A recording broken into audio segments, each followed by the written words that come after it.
I found my passion. I found family. I found my calling. I found a place to call home. Discover what you can find at Marietta by visiting marietta.edu today.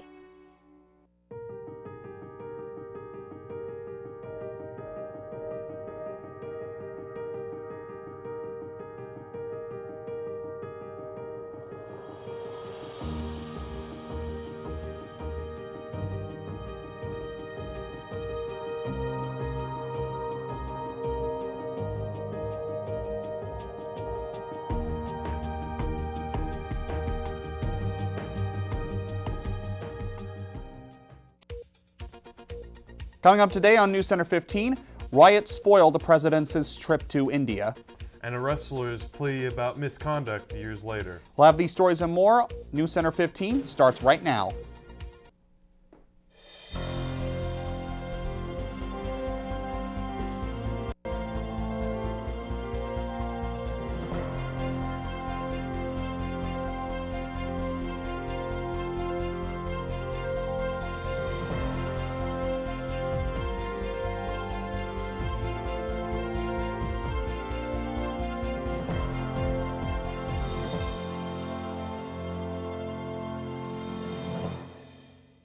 Good afternoon and welcome to Thursday's edition of NewsCenter 15. I am Landon Santini. And I'm George Riffle.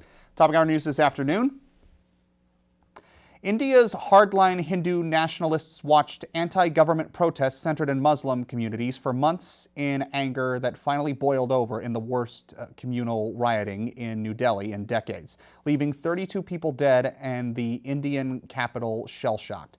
Tensions had been building over a new citizenship law that critics see as a threat to India's secular society and a way to further marginalization in the country's 200 million Muslims, as Prime Minister Narendra Modi feted U.S. President Donald Trump on his first state visit to India, a moment that was supposed to help cement the country's place on the world stage instead became an embarrassment. A University of Michigan wrestler from the 1970s said Thursday that he was kicked off the team and lost his financial aid after complaining he had been physically abused by a sports doctor. Tad DeLuca appeared at a news conference as the whistleblower whose 2018 complaint about Dr. Robert E. Anderson, now deceased, led the police to an investigation. He turned to the university 2 years ago, writing to the athletic director about what happened decades earlier at the hands of Anderson. Once again, the University of Michigan ignored me, and I will not be ignored again, said DeLuca, a retired teacher in northern Michigan. Everybody who was abused by this doctor, the doctor everyone knew was doing this, abusing athletes and students, should speak up. It has to stop. Officials have acknowledged some university employees were aware of accusations against Anderson prior to DeLuca's 2018 complaint. Well, George, it's not quite a blizzard outside, but it is quite a strong snow flurry out there, wouldn't you say? It is indeed. And here to provide a first look at the weather is Cooper Holmes. Well, as you said, guys, we're starting to see some of those winter conditions roll in. As soon as we can pop up our graphic, we'll see that some of that snow is starting to impact the area. There we go. So right now it feels like 31 degrees, or it's 31, feels like 24. UV rating is around 3, a moderate. Air quality is fair. And of course our pollen is low because we're starting to see those big snow flurries come in and really put a damper on all of that. Winds 7 miles per hour north, humidity 49%. Sunrise was at 7:11 this morning, and our sunset was at 6:08. And again, we're going to see that snow kind of increase off and on throughout the day and then maybe a little bit more into the weekend. But we'll check back into that later on in the broadcast with our 5-day. But that's all right now for your current conditions in the weather. Back to you guys at the desk. That was indeed a beautiful sunrise. Thank you very much, Cooper. In other news, a Republican congressman's decision to challenge freshly appointed Senator Kelly Loeffler is pitting two visions of the GOP's future against each other. So far, it's divided voters, and it's been anything but polite. Loeffler, age 49, is a wealthy businesswoman and political newcomer who filled a vacant Senate seat in January after being appointed by Georgia's governor, top Republicans hope she'll help the GOP lure back suburban women, a pivotal voting bloc that's fled the party in dismay over President Donald Trump's rather crude behavior and hard-edged policies. But among those challenging Loeffler in a November 3rd special election is Republican Doug Collins, a four-term congressman popular with the GOP's conservative base. Collins, age 53, who makes frequent appearances on the right-leaning Fox News channel, was one of Trump's fiercest defenders during the impeachment fight as the top Republican on the House Judiciary Committee. And he's portraying himself as more conservative and loyal to Trump than Loeffler is. Against the backdrop of this year's presidential and congressional elections, the showdown looms as a test of which path makes sense for the GOP in red-leaning state, where Democrats have carved robust inroads. It's also left many voters struggling to make up their minds. Doug Collins has got a track record. Kelly is an unknown product, said Tony Castile, an electrical contractor from Marietta, a bustling suburb in Cobb County, just northwest of Atlanta. But you know, I understand why Governor Kemp appointed Kelly. He's trying to reach out to suburban women. Cobb County has gone blue. The fight has fed GOP worries of a battle that could wound Republicans in Georgia this fall. Trump GOP Senator David Perdue and the state's 14 House seats will also be on the ballot. An Italian prosecutor says the captain of a Lebanese-flagged cargo ship has been arrested in northern Italy for investigation of suspected international arms trafficking between Turkey and Libya. Prosecutor Francesco Pinto told the Associated Press on Wednesday night that the Lebanese captain of the vessel berthed in the port city of Genoa was under investigation for allegedly delivering rockets, tanks, and other military equipment to Libya in violation of a UN embargo. Pinto says the captain is suspected of carrying out the trafficking with as yet unidentified Turkish military officials. The prosecutor says the investigation in Italy follows up on allegations made by a Lebanese sailor who is a crew member on the 40-year-old cargo ship, the Bana. When WCMO returns, we learn about the growing concern over the coronavirus in Japan. Tourism in Hawaii on a downward trend. Stay with us.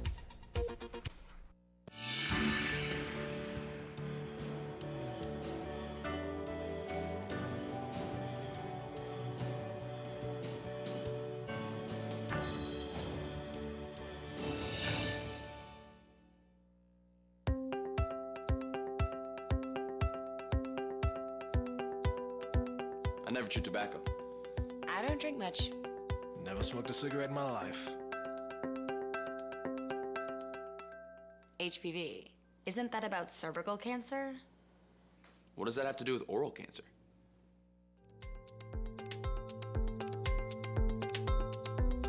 HPV? Didn't know that.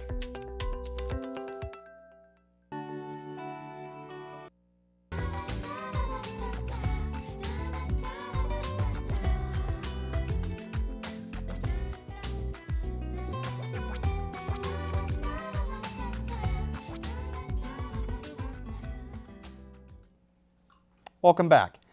Tokyo Olympic organizers and the Japanese government went on the offensive on Wednesday after a senior IOC member said the 2020 Games were being threatened by the spread of a viral outbreak. With their fate probably decided in the next 3 months, Tokyo Organizing Committee CEO Toshiro Muto abruptly called a news conference late Wednesday afternoon to address comments from former International Olympic Committee Vice President Dick Pound in an interview with the Associated Press. Our basic thoughts are that we will go ahead with the Olympic and Paralympic Games as scheduled, Muto said, speaking in Japanese, of course. For the time being, the situation of the coronavirus infection is immediately difficult to predict, but we will take measures such that we'll have a safe Olympic and Paralympic Games. The viral outbreak that began in China has infected more than 80,000 people and killed more than 2,700 globally. China has reported 2,715 deaths among 78,064 cases on the mainland. 5 deaths in Japan have been attributed to the virus so far. The Hawaiian Tourism Authority has made public data showing the number of short-term vacation rentals on Oahu continue to decline, while the state's other islands had increases. Oahu had 30,000 fewer short-term rental nights available in January 2020 compared to the same month last year, a 13% decline. Hawaiian Public Radio reported Wednesday the city and county of Honolulu adopted a law in 2019 aimed at cracking down on unpermitted use of houses and condos as vacation rentals. The practice has been illegal since 1989 but was largely viewed as unenforced. The new ordinance allows authorities to issue violation notices based on a property being advertised as a short-term rental. Inspectors previously had to catch violators renting a property for a period of less than 30 days. Despite the overall decrease across Oahu, there was an increase of almost 12% in the short-term rentals offered in Waikiki, where rentals of less than 30 days remain legal. Owners in neighborhoods such as Waikiki that are zoned as resort districts are allowed to operate short-term rentals without special permits. Any property can legally be rented for a period of longer than 30 days. Coming back to news on the mainland of our country, an employee opened fire Wednesday at one of the nation's largest breweries in Milwaukee, killing 5 fellow workers before taking his own life. Police said the assailant, who attacked the Molson Coors complex, was identified as a 51-year-old Milwaukee man who died of a self-inflicted gunshot wound. Police said there were 5 individuals who went to work today, just like everybody goes to work, and they thought they were going to go to work, finish their day, and return to their families. They didn't, and tragically they never will. Milwaukee Mayor Tom Garrett said authorities offered no immediate motive for the attack and did not release details about the shooter or how the shooting unfolded. None of the victims were identified. Police who were still contacting relatives said identities would not be released for at least 24 hours. No one was wounded beyond those who were killed, authorities said. Officers worked for hours to clear the more than 20 buildings in the complex where more than 1,000 people work. Police announced at a late evening news conference that the work was done and all employees had been allowed to go home. Police Chief Alfonso Morales said authorities believe the shooter acted alone. About 1 in 4 American adults are obese, and nearly 1 in 10 is severely so. Government researchers said Thursday. The Centers for Disease Control and Prevention findings come from a 2017 to 2018 health survey that measures height and weight. More than 5,000 U.S. adults took part. The survey found that the obesity rate was 42%, higher than the 40% found in a similar 2015 to 2016 survey. The severe obesity rate was more than 9% in the new survey, up from 8% figures in the previous one. Those increases aren't considered statistically significant. The survey numbers are small enough that there's a mathematical chance that the rates didn't truly rise. Coming up next, we'll see a jailbreak gone wrong. We'll also get the latest news from Hollywood. And what do we expect with our week ahead in weather? Look at your extended forecast right after the break. Stay with us. Where are we? We are at Marietta College. This is where we live at Marietta College.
According to the Washington Department of Fish and Wildlife, this 500-pound sea lion was spotted on a county road on Saturday, miles from the water.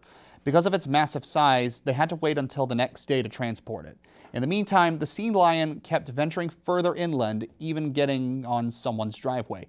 Multiple agencies worked together and eventually got the wayward sea lion safely back to the Columbia River.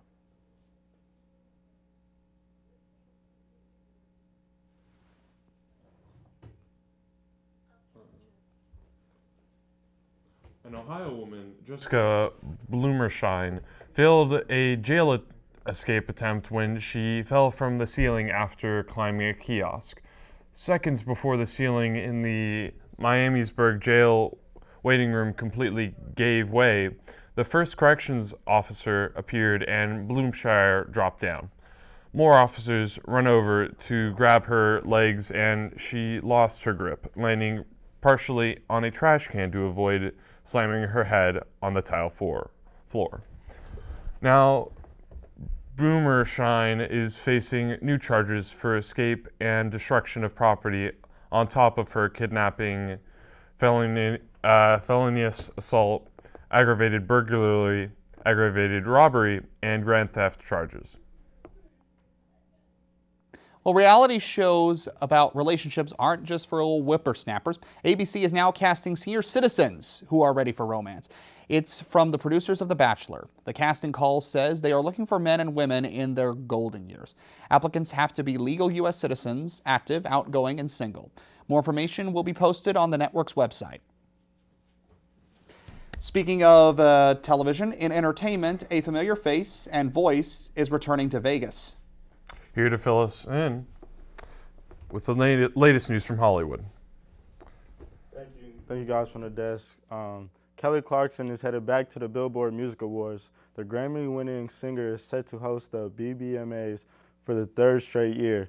The 2020 Billboard Music Awards take place in April 29th in Las Vegas. Oscar-winning actress and animal rights activist Joaquin Phoenix is combining film and advocacy. He's executive producing Gunda, a black and white documentary about a day in the life of animals on a farm. The film points out people sharing the planet with billions of animals and say that all life has value. Nothing can stop box office champ Sonic the Hedgehog except closed movie theaters. Paramount has postponed the film's Chinese release since the country's 70,000 screens are still shattered due to the coronavirus. By one estimate, all those closed theaters could wind up costing Hollywood studios more than $1 billion in lost ticket sales. That's all entertainment in Hollywood. I'm Ross, going back to the guys at the desk. Thank you very much, Roscoe. And now we'll head over to the weather wall once again with Cooper Holmes for a look at the snow flurries we've been having lately. How does it look out there, Cooper?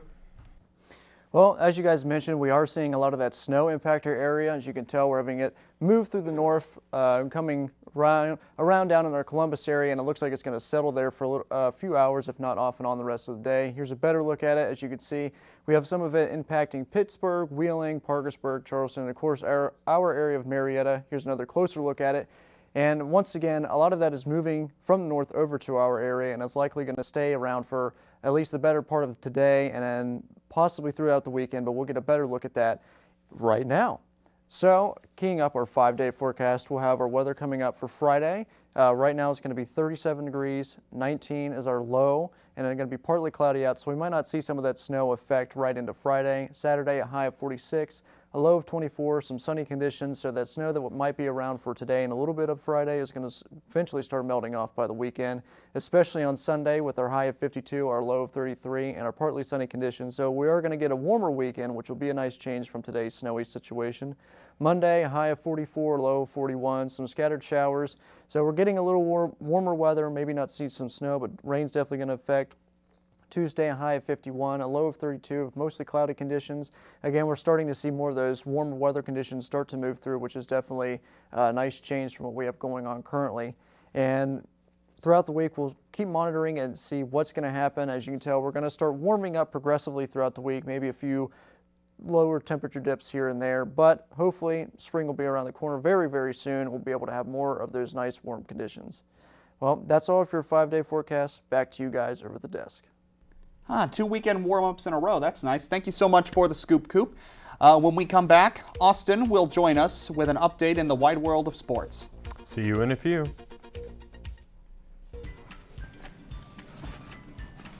Austin, I'm sorry to ask this. How do you pronounce your last name?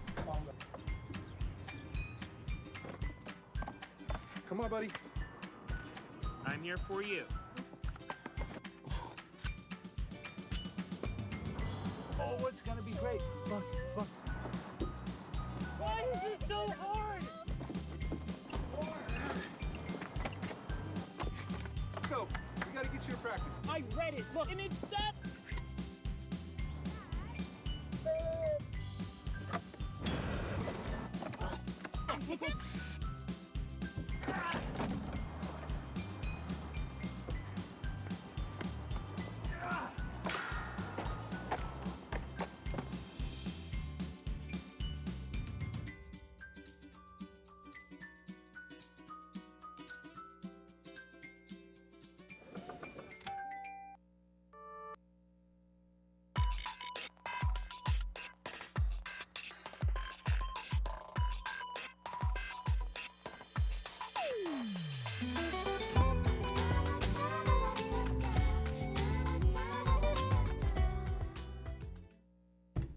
Welcome back, and now we're back with Austin Gardenbomber for a look at the wide world of sports.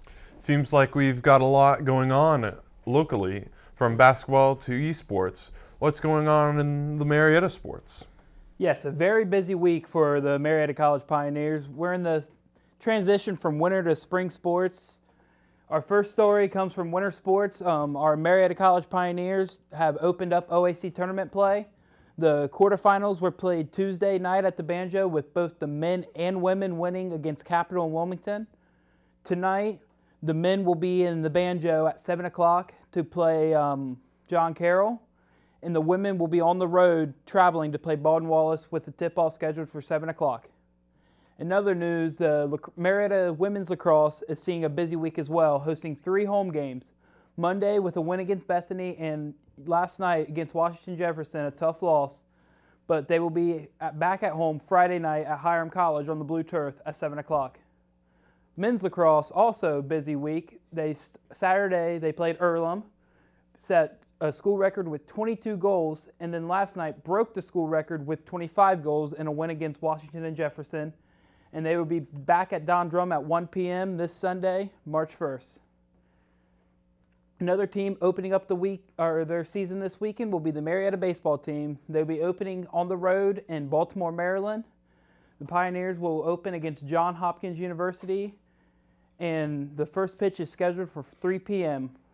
They will take on Roanoke College at 9:30 a.m. in the final game Marietta will play at the Invitational Falls on Sunday, when the team takes on Sunny Cortland at 11 a.m. That's all I got for sports. Back to you guys at the desk. Thank you so much for that, Austin. Quite a lot going on in our little neck of the woods this weekend. And speaking of that, we've got the return of Cooper Holmes to give us one last summary of how our Mid-Ohio Valley weather is going to turn out this weekend. Yep, so as I mentioned before, right now we're dealing with some snow in the area, so we'll continue to monitor that to see. I don't think it'll last, well, as we can see from the 5-day, it's not going to last past Friday, so that's good news. We're going to start to see some of those warmer temperatures move in. Again, with that, we're going to get some scattered showers and whatnot, but I think hopefully we'll start to see just plain warmer temperatures move in with some nice sunny days as spring is inching its way ever closely, and we'll be able to, have more of those enjoyable weekends. That's definitely something to look forward to as we march on into the next month. Thank you so much for that, Coop. And thank all of you out there in TV land for joining us for Thursday's edition of WCMO TV NewsCenter 15. Be sure to tune in next week on Tuesday and Thursday on Channel 15 at noon 30 and 6:30. Until then, from all of us here at the station, we wish you all a great weekend.